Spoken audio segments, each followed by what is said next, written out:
Today, we call upon the Chinese Communist Party to end its persecution of Falun Gong practitioners in China.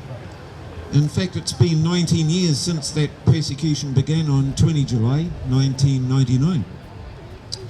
Over that period of time, Falun Gong practitioners have been subjected to many different forms of persecution: unlawful arrest, illegal detention, brainwashing, psychiatric torture, forced labour and slavery, forced to give up their practice, forced into destitution in order to avoid further persecution, physical torture, and state-sanctioned murder in the form of involuntary live organ harvesting of their vital organs.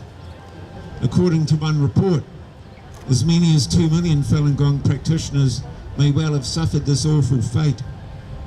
In doing so, the CCP has trampled upon various international human rights law instruments, such as the International Covenant on Civil and Political Rights, the Convention Against Torture, and the United Nations Declaration of 1948. In doing so, it has demonstrated a complete and utter contempt for the rule of law.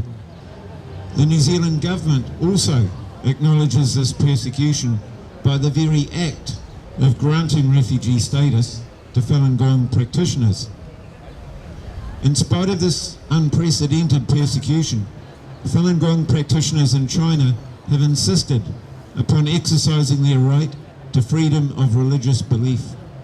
They have worked hard and tirelessly to inform their fellow Chinese of the facts of the persecution and to expose the CCP's lies about Falun Gong, often at the cost of their own lives. Therefore, if the CCP wants to be acknowledged as a responsible member of the international community and of the family of nations, then it must cease forthwith the persecution of Falun Gong practitioners. Those who have instigated, perpetrated, or participated in this persecution must also be brought to justice and made to answer for their crimes. Only in this way can the rule of law be respected and the demands of justice met. Thank you.